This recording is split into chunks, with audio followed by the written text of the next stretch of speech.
Akkam jirtu kabajamtoota daawwattoota keenyaa qophii yooyyaa keenya har'aa eegaleera. Egaa qophii yooyyaa keenya har'aatiinis keessummaa jabaa tokko qabanneetii dhiyaanneerra. Egaa keessummaan keenyas Yuunivarsiitii Finfinneetti barsiisaa fi akkasumas immoo qorataa seenaati. Egaa isaanis Piroofeesar Tasammaa Ta'a jedhamu. Isaan waliin waa'ee seenaatiin wal qabatu akkasumas immoo jiruu fi jireenya isaanii kaasaa turmaata waliin taasifna. Egaa dhuma qophii keenyaatti akkan waliin turtan kabajaan isin affeerreerra.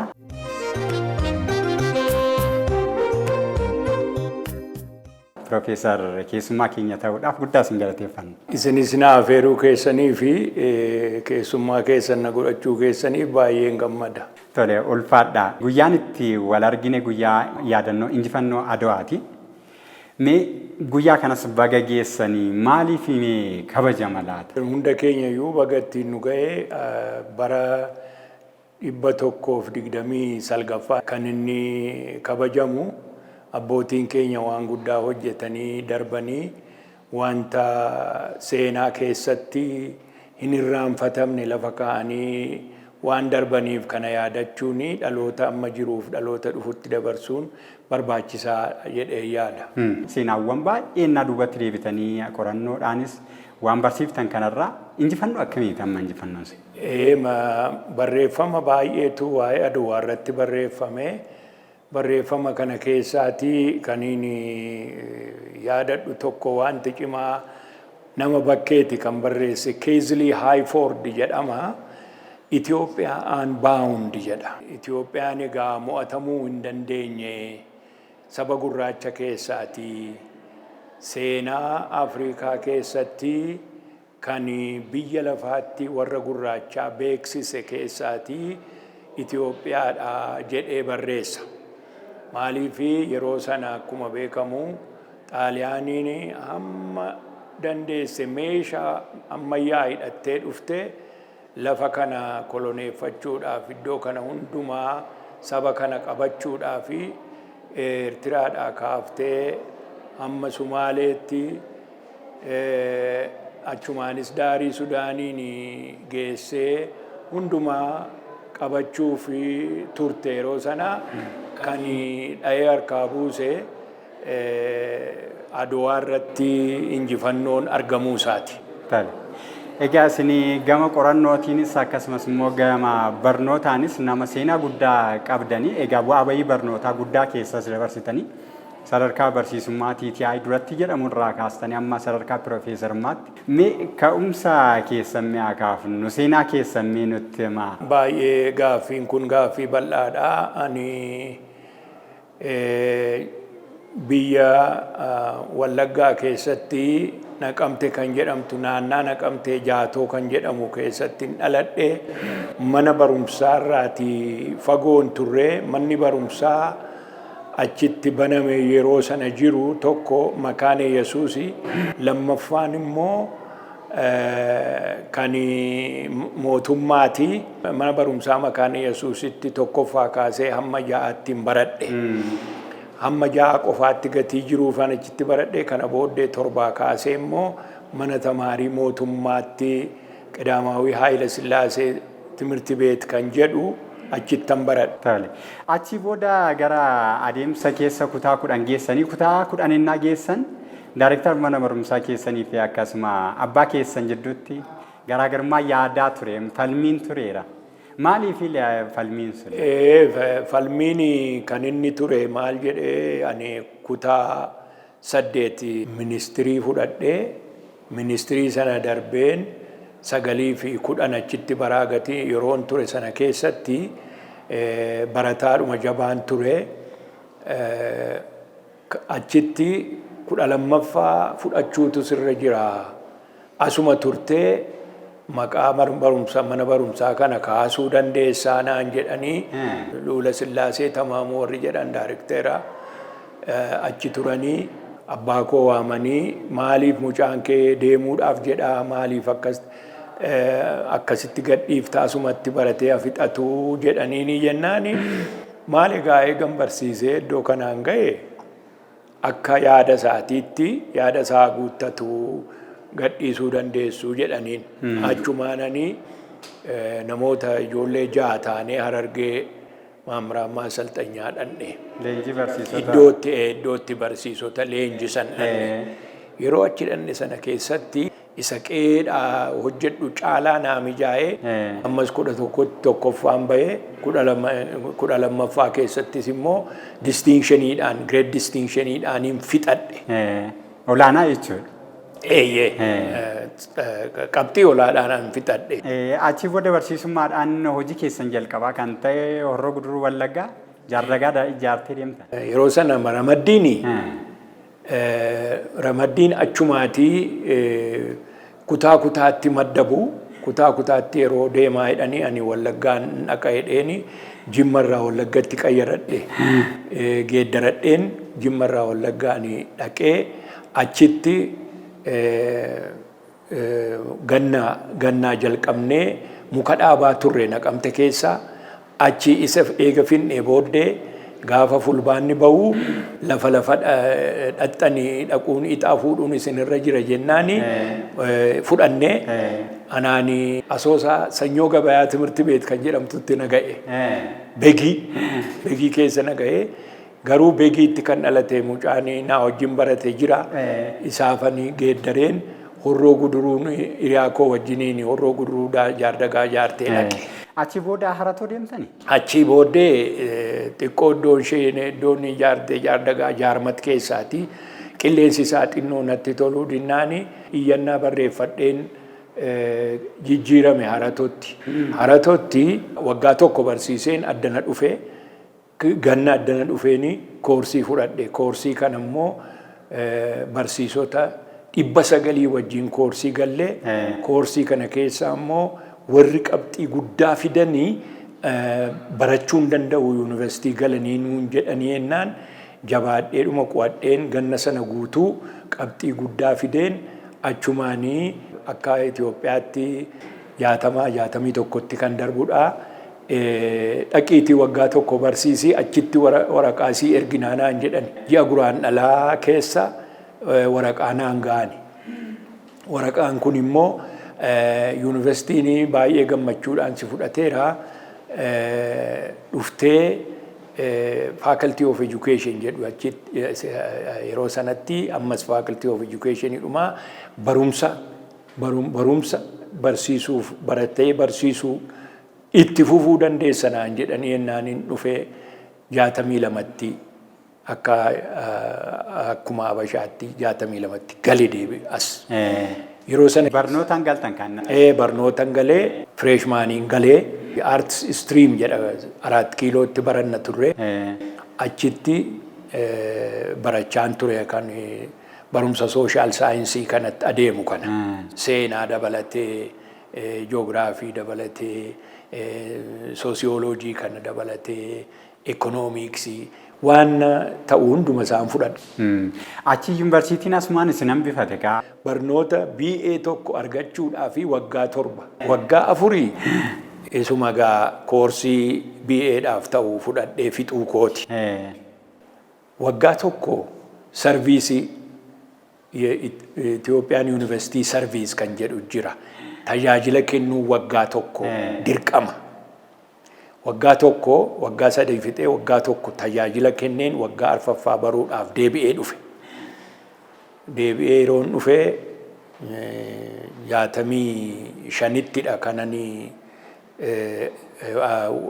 sarviisii sana fixee 65tti Naqamtuman barsiisaa ture.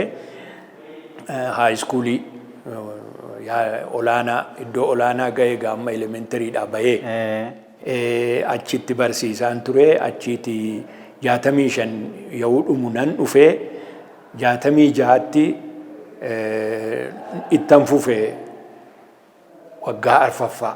Waggaa 4ffaa utuu nan hin fixini Xiqimti keessa abbaan koo dadhabnaan isa asitti tajaajilaa tureeni geessee owwaalladheen deebi'ee dhufe. Haayile Sillaaseen infonqolchame dargiin ijoolleen kun addana naanna'anii nagaa naan kennan jedheetu pirogiraamii baase. Duula misoomaaf walqixxummaa jedheetu nu erge bakka bakkatti. Yeroo nu ergee jedhu ani naqamteen dhaqee ani achumaanis immoo waraqaa ittiin eebbifamu barreessuudhaaf achumatti qopheeffachaa. Hojii lama waliin hojjettan kaase. Tajaajilas kennaa hojjedhee amma naqamte keessaatii magaalaa sana ganda 9 hiruun nutu hire. Ani keessa jira anaa fi Tafarraa Obsii kan jedhamu Nabseesaa Maaruun du'e anaaf isatu hojjete ganda 9 dhaabe amma har'aattu jiru gandoonni 9 kun. Isan barsiisee fixeenii ji'a waxabajjii keessan dhufee asuma gaa mana barumsaan galee adoolessa keessa adoolessaa fi ji'atti biroo amma fulbaanaatti barumsa koo nan xumuree. Barumsa koo xumuree gaafan jedhu gaaffii nu gaafatanii barsiisuu hin dandeessaa addanatti jedhan hin barbaadama barsiisuunii as keessatti hafuunii asii hambisuu barbaadna seenaa barsiiftanaan jedhanii na hambisan nama 2 taanee fudhannee nama ani darbeen addana galee ani gaa amma yoonaatti iyyuu gaasuma kee dallaana keessa hin jira.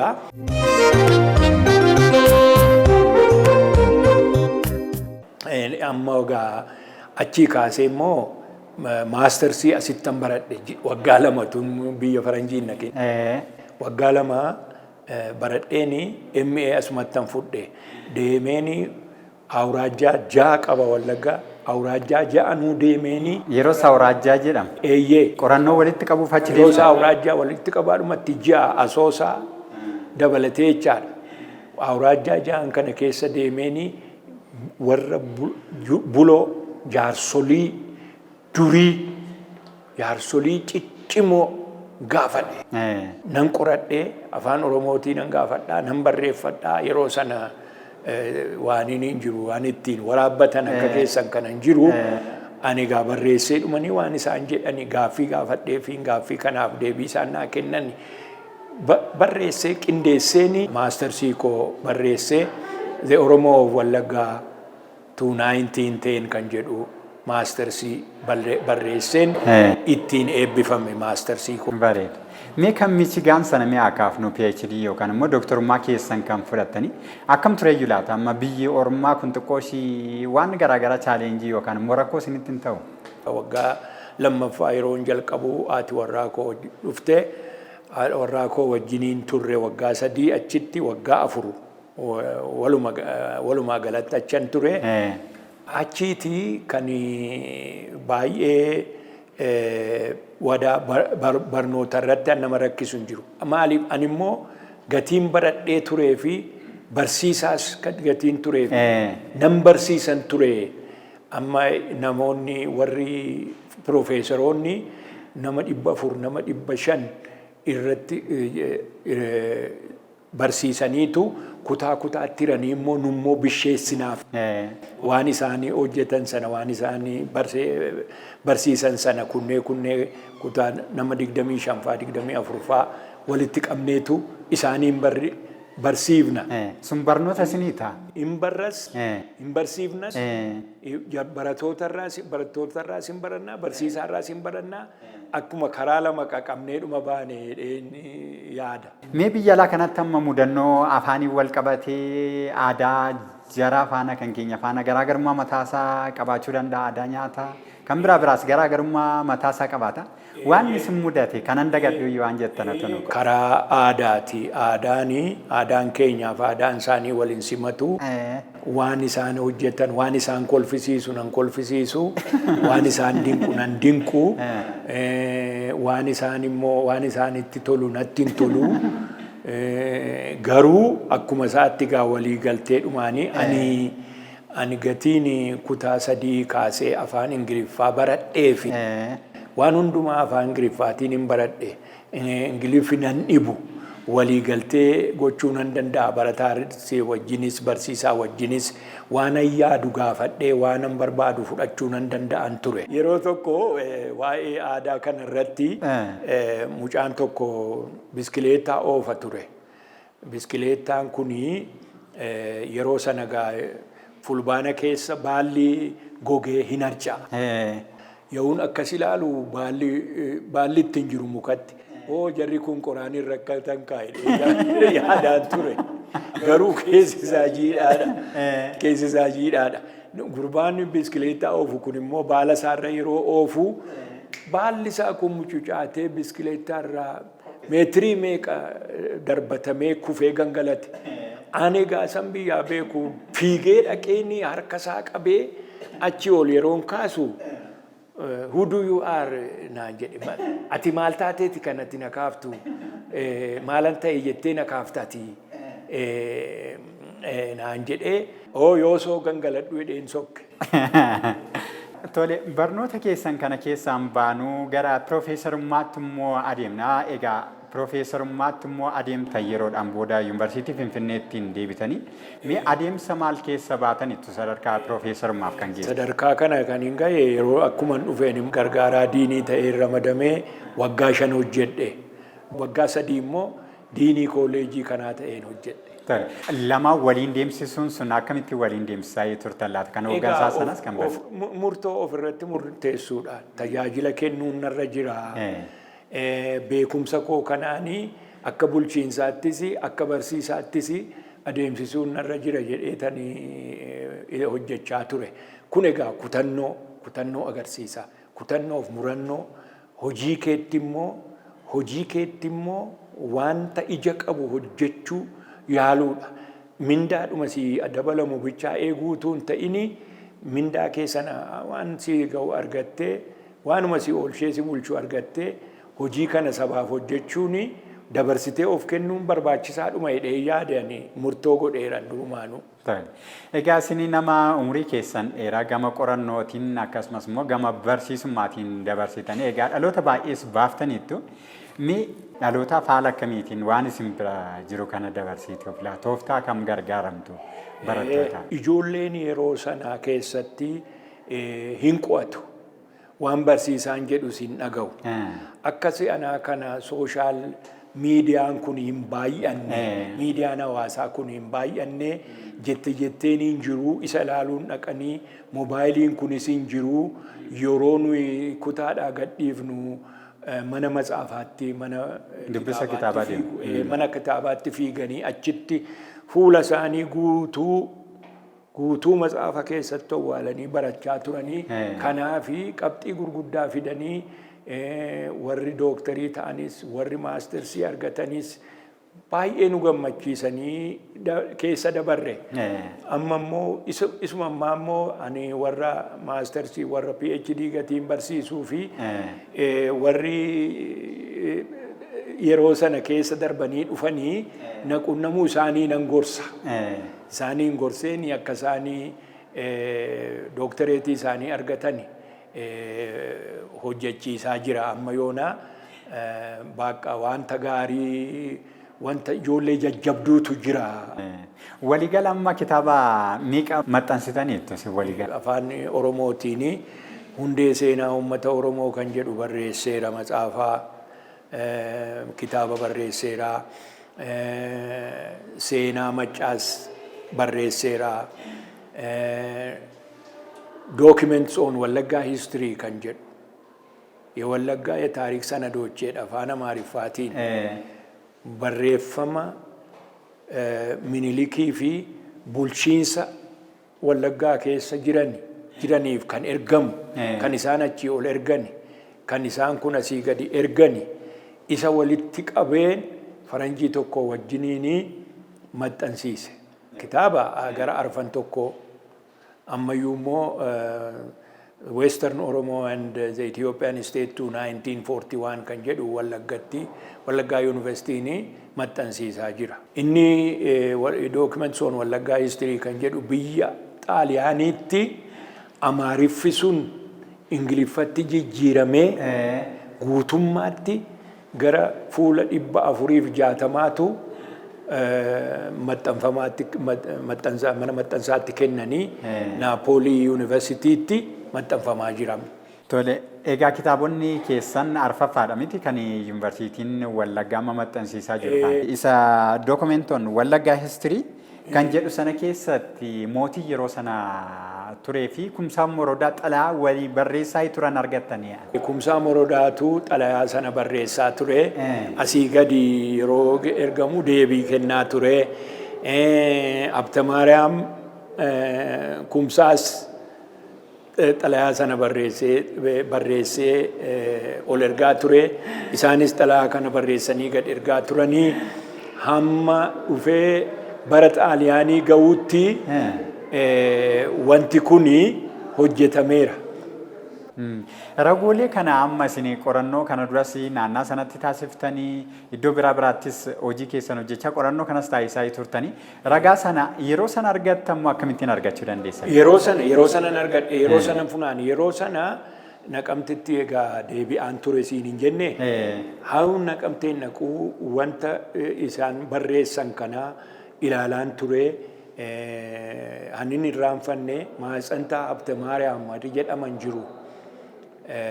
Isaantu sanadii kana naa kenne. Mazgaba qabu. Mazgaba sanarraa footokooppii godheen fudhadhe. Guyyaan har'atti wal argine kunis immoo kabaja guyyaa Adawaa irratti seenaan amma kan darbee barreessuu kan darbee yaadachuu kun agam barbaachisaadha agam bu'uura laata fuulduree keenyaatiif. Isa gaanii seenaa sanarraa baratanii namni biyyi tokkos namni tokkos seenaa darberraa barata. Seenaa darberraa baratee amma waan hojjetamaa jiru kana caqasee gara fuulduraatti maal ta'uun isarra jiru kan jedhu dhalootaaf kan dabarsudha. Amma waa'ee Adawaa yoo ilaalle Adawaanii seenaa biyya kanaa keessatti seenaa waloo ta'ee yaadatama. Seenaa waloo ta'ee kan inni yaadatamuuf maalii fi yeroo sana keessatti saba gurraachatu saba adii injifate. Yeroo sana keessatti immoo saba adii kana maaliif attamitti injifate? Minilikii fi Xaayituun dura taa'ayyuu haa ta'an malee gaggeessituu biyya bulchituu haa ta'an malee kan sababiin inni itti sabi kun injifatee fi baay'ee bal'aadha. Bal'inni isaa maa'inni sabaaf sablammoota kibba jiran, kaaba kan jiran, giddugaleessa kana kan jiran, muca buusii itti duulan.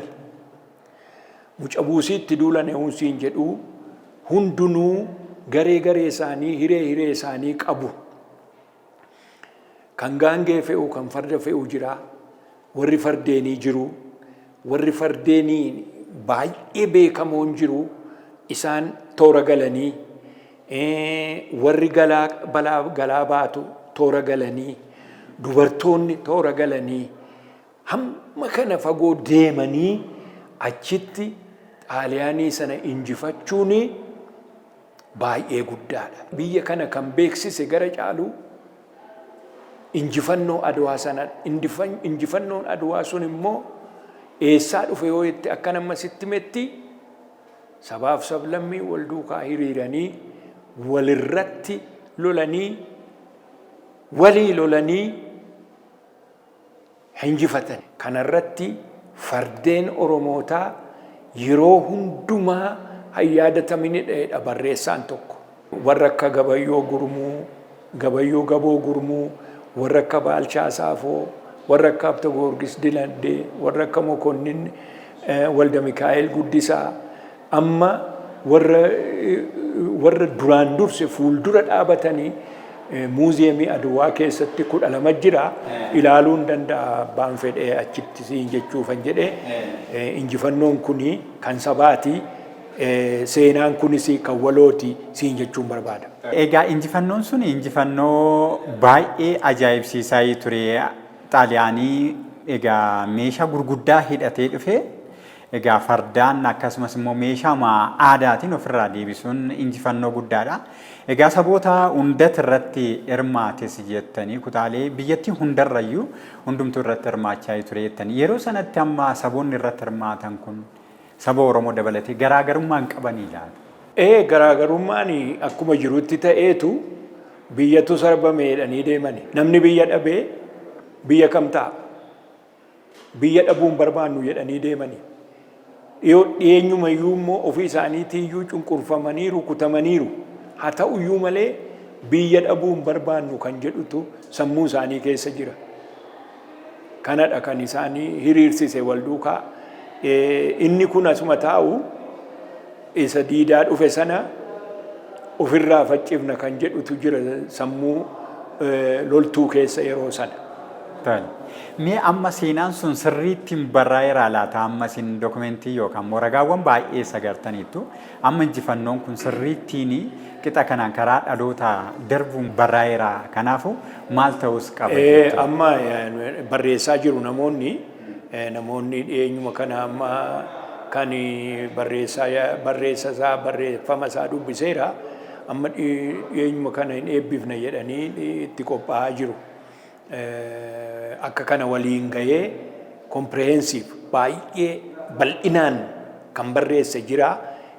Garuu barreeffamni kanaan dura badaa bal'inaan hin barreessine sababii isaa namuma tokko faa namuma lama farratti sababii injifannoo kanaa namuma lama nama sadii nama afur yookiin garee tokko bichaa leellisanii bira darbu turani. Kuni qorannoodhaaf qo'annoodhaanii itti guutamuu wanta qabu wanta baay'een gatii jiruu fi gara fuulduraatti caalaatti qoratamee dhiyaachuu qaba jedhee yaada karaa ilaalcha seenaati. Seenaan tokko inni barraa'u dhalootaaf darba. Barreeffamaan darba. Of eeggannoon taasifamuu qabu maal ta'uu qaba laata? Of eeggannoo guddaan taasifamuu qaba yeroo seenaa barreessani. Seenaan jettee miti. Seenaan sammuu kee keessaa wani garaa kee keessaa fuutee waan barreessitu miti. Seenaan ragaa barbaada. Ragaa qabatamaa irratti hundooftee isa gaaffiidhaan dhufus isa immoo barreeffames walitti qindeessitee ilaaltee dhugaasaa seccaatee qolaa baaftee barreessuutu sirra jira malee akkasumatti jetteen hin ta'uu tirriktikni jedhanii ofumaa yaada isaanii of keessaa baasanii barreessanii wanta seenaa ta'u miti seenaa ragaa qabu miti siin jechuun barbaada. Ijoollee 4 qabdu. Qabee. Amma isaan daandii keessan qabataniiru la? Amma isaan maastarsii qabu ijoolleen durbaa 2 isaan bakkee jiru.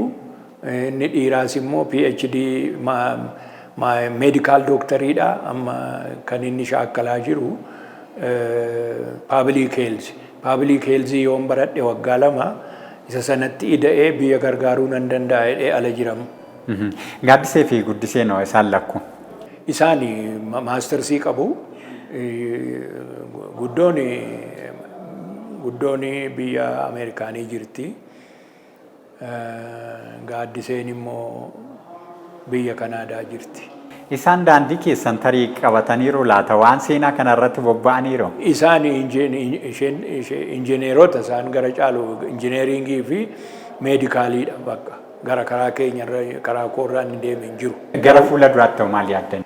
Gara fuula duraatti ani barsiisaadhuma barreessaadhuma amman yoo danda'e barreessaadhuma deema malee wanta yaada gara fuulduraatti hin jiru ani xurataa koo ulfeessee jiraachuun barbaada. Yuunivarsiitiin amma danda'utti yoon hojjedhe yookiin immoo hojjedhunaan jedhee nan hojjedha. Kanaan achi galee taa'uun barbaada bakka amma dhumaatti jechuu kooti. Tole gaaffii fi deebii bal'aa isin faana taasifnee asitti argamtanii egaa muuxannoo isin bira jiru bal'aasa waan nu qoddaniif guddaa isin galateeffannaa fayyataa.